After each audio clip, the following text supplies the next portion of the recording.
Alright, good morning, people of YouTube. So this time we're back with another BT14 deck profile. This time we have one of the most anticipated decks of this meta, Fenrirloogamon. This is a deck that is expected to be tier 1, and I fully agree with that. It truly feels like one of those BT9 decks where you just kind of pull out from raising area, do a full combo, and then your opponent's just instantly dead. So if you guys like this kind of content, make sure you guys like and subscribe. And without further ado, we will go ahead and start, as always, with the Digitama. It is 4 copies of the Baumon, or Beaumon, however you pronounce it. This card is absolutely fantastic. It allows you to Digivolve whenever you discard a card. You still have to pay cost, but this card allows you to go full combo, because as you discard a card when you're attacking, you're Digivolving into Fenrir, and then Fenrir alters the end of turn condition to make it so that it's 3 on your opponent's side instead of 0. So that way, even at 1 memory, if this is your egg, you can full combo. This card is absolutely fantastic, and it's really the only egg you want to be playing. So for the rookies, this is one of the main combo enablers in the deck. We have the 4 copies of the Loogamon. This is really the only rookie you need, in all honesty. This is the only one that you want to be seeing and evolving on top of. And you only really evolve on the other ones in case you're in a bind or you just need to see something. This card's inheritable effect is great because it gains memory. Again, this card helps enable full combo. If you have this card in the back, an AG in your hand or trash, and then just a single training boost or a memory boost out, you can fully OTK them. And this card helps enable that. Again, at the start of your main phase as well, it can put AG under it to gain a memory. So that's how you're getting the resources to do that. This card is the main enabler and the main combo piece for the deck. So we have 3 copies of Drachmon. This card is alright at searching top 3 and helps you pick up a piece, it helps you trash a piece. This card is pretty nice. It also has a neat inheritable effect that lets you Digivolve into a card from your trash whenever you attack. So if something happens and and all of your Fenrirloogas end up in trash, this card can help you get back into the game. Like, let's say all of your Fenrirs were in security for some reason. And you didn't draw a Fangmon, like, this is one of the ways that you can help enable to get into the Fenrir from multiple situations. Not only that, it's a good searcher, so I do really like this card in the deck. I am playing 2 copies of Gabumon as my last rookie. So in this slot, you'll see a lot of people playing the Fascomon from either BT13 or the Impmon starter deck, because it is a dark animal and you can pull it back. I felt that I was playing enough dark animals that I didn't really need the extra targets. This card has a start of main phase effect whenever you promote it that you gain a memory. So similar to the Looga, if you cannot find a Looga, this card can help enable full combo. But not only that, its inheritable effect of when attacking once per turn, draw 1 and discard 1, means that you can even get full combo if you have to go off of the Helloogamon. Because with the full combo, the Soul-Loogamon is the only one that's going to discard a card whenever it attacks, which would trigger the Beaumon to evolve in the Fenrir. So this card will allow you to trigger that effect on the other level 5 as well, which is a really, really cool inclusion. And it's something that I'm still messing with. This card could easily be replaced. If you don't like it, this card could be the Fascomon slot. It can even be a 4th Drachmon, and like a Memory Tamer. But I really don't think you need a Memory Tamer, and I really don't think that any other piece is as valuable as something like this in this list. So going into the level 4s, we have 4 copies of the mandatory Lugermon. This card's inheritable effect is the main reason you're playing it, but its when attacking effect can also help you combo into the Hell Lugar if you need to pop a board and set up your resources and draw a bunch of cards. This card can help enable that, but again, that inheritable effect is the main reason we're playing it.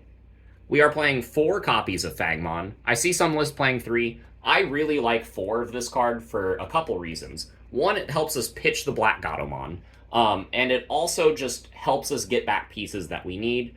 This card's really, really nice at just recycling resources, and only being a 4-cost to hard play is absolutely fantastic. So, as you see, the last level 4 in the list is the Black Gato. I am playing 3. I was testing it at 2. I didn't see it enough. I was testing it at 4. I saw it too much. 3 seems to be the perfect number. You do want to pull back at least one of these whenever you are going for the Fenrir play.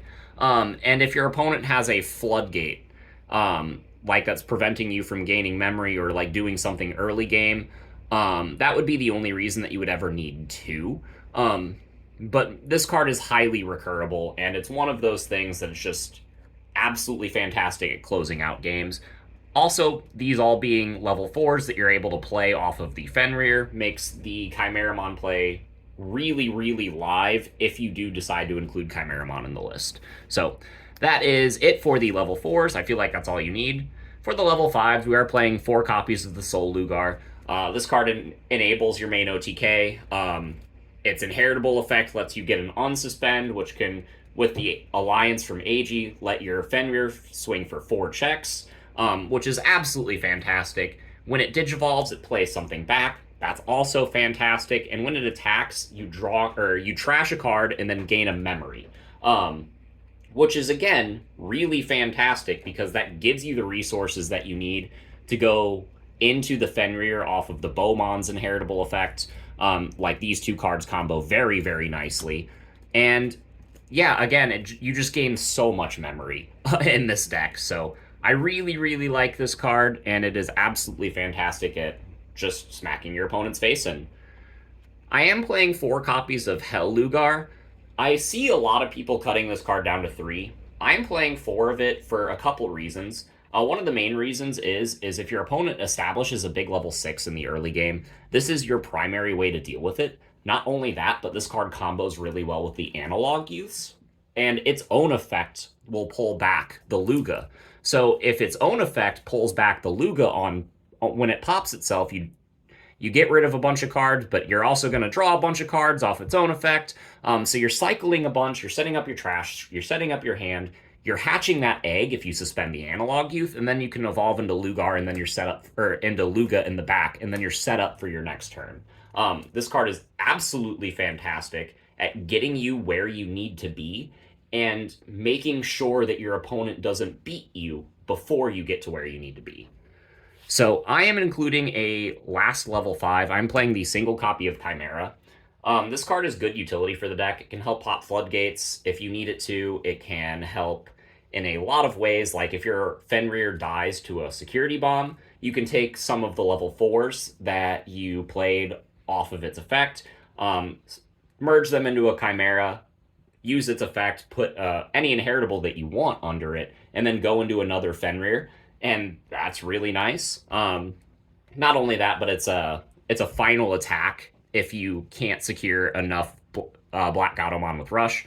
And this card is one of the reasons that I'm justifying only playing 3 Black Gato. So I do really like it in the deck, but in all honesty, this could be something else if you decide not to play it.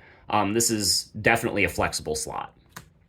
So for the level 6s, I'm only playing Fenrir. This card is all you need. This card is your main enabler. If you have the AG, it spits out like 4 bodies. It spits out 3 bodies, giving you 4 total. It alters the end of your turn effect to make it so that way you can full combo off of 1. Granted, the downside of that is you're putting your opponent to a minimum of, 3 memory at the start of their turn, but, there are worse things, especially whenever you are OTKing them. And this card really enables that. It blows up bodies, it unsuspends itself. This card is really, really fantastic. And even decks like Yellow Vaccine don't feel like they generate enough security sometimes to stave off the pressure that this card provides. So for the rest of the deck, we are playing 4 copies of AG. It is your mandatory tamer of the deck. It sets up your big play. This card is how Fenrir is able to get so many bodies out because it actually requires you to have AG in your sources. And then this card, gives you that alliance. It gives you blocker if something goes wrong. I sometimes forget that my cards have blocker because most of the time you're just OTKing them. And yeah, this card is really, really fantastic. It gets you a memory at the start of your turn if you have one out. Adding to the reasons why I don't think this deck really needs a memory setter. And this card is really, really fantastic. It's just a overall phenomenal tamer, and it's in archetype, so you have to play 4. Speaking of a card that might as well be an archetype, so you have to play 4, we got 4 copies of Analog Youth. This card combos really well with the Lugar, as I was saying earlier. It sets up a deletion play and also sets you up for your OTK on the next turn. This gives you a bunch of memory. Not only that, but when you use this card, it helps set up your trash, it helps set up your hand. It's only 2 costs to activate it, so you can slam multiples of these and multiple wisdom training down in a turn, usually. So this is a really fantastic card, and I don't think any Loogamon deck should be playing any less than 4. I feel that way, again, about Wisdom Training. This card searches your AG, it searches all your pieces. If you have one of these in play and the Looga in the back, it enables full combo. I think this is a mandatory 4 of, and again, you'd be foolish not to play 4 in a deck like this, especially whenever this deck is as piece-reliant as it is. So speaking of the deck being piece-reliant, I am also playing 2 copies of Purple Memory Boost. Again, we want to see all of our pieces, and we want to have a boost in play in order to be able to use the Loogamon for full combo. So with the 2 purple memory boosts, the 4 wisdom training, and the 3 copies of mist memory boost that I am playing, it is very consistent to see that. With 9 boosts, you are consistently able to drop 1 turn 1, and this is one of the reasons why I feel like only 9 rookies is okay. Because you really only want to see the Loogamon, and the Hell Lugar can pick that up if you have to evolve it over one of your other rookies. And these cards get you into every other combo piece that you need. You have 9 boosts, 4 analogs. You're golden. You're going to see everything that you need. So let me know what you guys think about this kind of list. This is still a list that I am definitely working on, and if I do have updates, I will provide them as the meta progresses. But at the start of BT14, this is where I'm at, and I feel like this is a really, really solid jumping off point for players that want to try this deck and want to experience just that full power OTK that this deck provides. So let me know what you guys thought in the comments, and we will see you in the next video. Bye, everyone.